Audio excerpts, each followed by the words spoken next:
When my mother passed away, silence became my shadow. I was sent to live with my aunt in a quiet part of the city, where the air was thick with stillness and the clock hands seemed to move slower than usual. Her house had long corridors and windows that let in soft light, but never warmth. I kept to myself.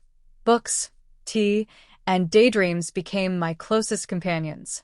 It was during a sticky monsoon evening that Ayan arrived. He was introduced as my aunt's distant cousin from another city, staying for a few weeks while working on a freelance project. I barely looked up from my book when he entered, carrying a single leather bag and a presence that somehow shifted the air in the room. Ayan was older, early 30s, maybe. Not traditionally handsome, but arresting in the way a slow-burning fire draws your gaze. He spoke softly, always measured, always polite. His eyes held a calm that made people lean in and listen. I tried to remain invisible, but he noticed me. "You read a lot," he said one morning over breakfast, glancing at the worn spine of the book in my hand. "Sometimes," I muttered, not meeting his eyes. "Books are safer than people," he replied, and that was the first time I looked up. There was something disarming about him. He didn't ask too many questions or fill silences with empty words. Instead, he would sit near the window with his coffee, occasionally glancing outside like he was watching memories return. He offered me space, and without realizing, I began to fill it. In the evenings, we'd cross paths in the kitchen or hallway. His voice grew more familiar, his observations sharper. He'd tell me stories of cities I'd never seen, of cafes where the tea tasted like cinnamon, of poets who lived and died waiting for love. I found myself lingering, hoping for a few more minutes of his time. My world, once dim and predictable, began to flicker with a strange new light. But alongside the warmth he brought, something colder settled underneath. Sometimes, his silence felt too heavy. His gaze would linger too long. He never crossed a line, but I couldn't tell if the space between us was safe or just untouched. One night, as we stood near the staircase during a power outage, I felt the closeness of his breath in the dark. I didn't move. Neither did he. My heart raced, not entirely from fear, but not entirely from attraction either. That night, lying in bed, I whispered to myself, "If I'm alone with him, I will take it, but I'm afraid of him." And that's when I knew whatever this was, it was not going to be simple. Ayan had a way of making the ordinary feel extraordinary. A passing comment about the scent of jasmine would turn into a 20-minute conversation about memory. A walk to the local store became an intimate journey through shadows and shared glances. The more I learned about him, the less I understood myself. He called me Quiet Fire. I didn't know what it meant, but I liked how it sounded, how he said it. There was always a softness in his voice, like he was speaking to something fragile inside me. I became aware of my laughter, of the way my hair fell over my shoulders, of the way his eyes seemed to linger. I never made promises, but his gestures carried weight. One afternoon, while helping my aunt in the kitchen, I found a handwritten poem tucked inside a novel I'd left on the table. It wasn't signed, but the handwriting was his. I read it 3 times. It spoke of stars, of distance, of someone trying not to fall. My chest ached with a longing I hadn't known before. In my heart, a feeling bloomed, unsteady but consuming. I wanted him to look at me longer. I wanted him to say my name when no one else was around. I wanted to believe that what I felt wasn't just mine. But Ayan remained elusive. He'd show affection in brief, delicate moments. A light touch on my arm. A quiet smile from across the room. He would lean in close to whisper something that sent shivers down my spine, and then pull away, leaving me suspended between possibility and doubt. One evening, he invited me to the old park near the bus terminal. The sun was setting, casting golden light over rusted swings and empty benches. We sat in silence, listening to the creaking of trees in the wind. He reached for my hand, let his fingers rest there, and then let go. No words were exchanged. But in that single act, my heart skipped ahead of reason. Later that night, I lay in bed replaying it all, his touch, the glint in his eye, the spaces between us that felt charged with something unspoken. But with every sweet thought came a chill, like standing too close to something that could burn. He had never said he loved me. He had never said he wanted anything. But he gave just enough to keep my heart tethered. I whispered again, more certain this time. If I'm alone with him, I will take it, but I'm afraid of him.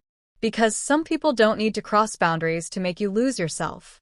They just need to stand close enough for you to forget where you end, and they begin.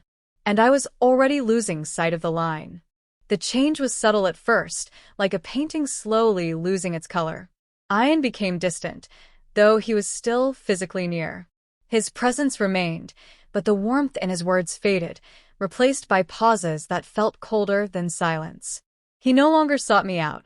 I began seeking him instead. He started spending more time on his phone, replying to messages with half-smiles I wasn't invited to share. When I asked who it was, he laughed lightly and said, "Just work." But I caught glimpses of unfamiliar names lighting up his screen, one in particular, Zoya. At a family gathering, I saw him talking to my cousin, Zoya, in the garden. They stood too close, spoke too softly. She laughed in that giddy way you do when you're being seen. Something twisted in my stomach. I wanted to look away, but I couldn't. That night, I confronted him. "Why were you with her?" He looked surprised, almost amused. "She's family. You're reading too much into things." His words stung, but it was the tone that shattered me. Calm, dismissive, like my pain was a child's tantrum. "Don't let your imagination ruin everything," he added. "You've always been emotional." That word, emotional, as if feeling deeply, was a weakness. From then on, I walked through each day like I was underwater. I questioned everything. Had I imagined the connection? The poetry? The touch? Was it all something I created out of loneliness? One evening, the power went out again. I was in the hallway when I heard footsteps. It was Ayan. He came close, too close. There was no light, no noise. Just his breath near my ear and his fingers brushing my wrist. I froze. I didn't know whether to lean in or run. Then, just as quickly, he stepped back and whispered, "Don't be afraid of me. You trust me, don't you?" But I didn't. Not anymore. That night, I entered his room while he was out. I needed answers. His laptop was locked, but his phone wasn't. My hands trembled as I scrolled. Texts, photos, voice notes, all sent to Zoya. Sentiments I thought were mine alone. He had called her quiet fire, too. My throat closed up. I sat on the edge of his bed, holding his phone like a weapon that had already done its damage. When he returned, I was waiting. I didn't shout. I didn't cry. I only said, "Was I ever real to you?" He sighed, almost as if bored. "You were healing. I was helping. You read too much into everything." It was then I realized I was never the love story. I was just a chapter in his pattern. That night, I didn't whisper my old line. I just stared at the ceiling and said to myself, "You are right to be afraid." I left the house quietly 2 mornings later. No farewell. No explanation. Just a folded shirt missing from the laundry line and the echo of footsteps down the corridor. My aunt said something vague about a work trip. I didn't correct her. There was nothing left to explain. The house felt different after he left. Not empty, but aired out, like someone had opened all the windows after a long, suffocating night. I wandered from room to room, expecting his voice, his scent, his shadow to appear, but all that remained were traces I wished I could erase. I deleted the messages. I threw away the book he once borrowed and never returned. I removed the poem from the spine of that novel, the one I had clung to as proof that what we shared was real. I burned it in a candle's flame and watched the words curl into nothing. But memory is not so easily exiled. In the days that followed, I walked with a limp you couldn't see. My mind kept returning to moments I once romanticized, the park bench, the whispered names, the stolen glances, and now saw them through a different lens. It wasn't love. It was fascination, control dressed up as closeness, desire without the courage to care. For weeks, I battled with myself more than with the past. How had I allowed it? Why didn't I listen to that quiet, persistent voice inside me? the one that had whispered warnings while my heart raced toward illusion. One evening, I stood on the same rooftop where we once talked beneath orange skies.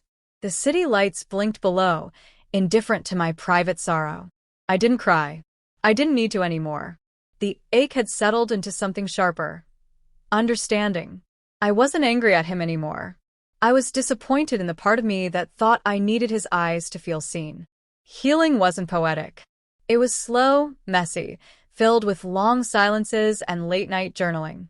I stopped waiting for closure. I began choosing peace instead. I spoke to a therapist, opened up to my aunt, spent time rebuilding friendships I'd neglected. Little by little, I rediscovered the girl I used to be before I mistook tension for tenderness. Sometimes I still think about him, not with longing, but with clarity. I understand now. He never took anything from me. I gave, hoping it would be enough to make him stay. But in the end, I stayed. I stayed with myself. And maybe that's what matters most. As I walked back from the rooftop, the breeze caught my hair, and I smiled, not for what had been, but for what I'd learned. I whispered, not with fear, but with strength. Yes, I was alone with him, and I almost took it all. But I chose myself instead.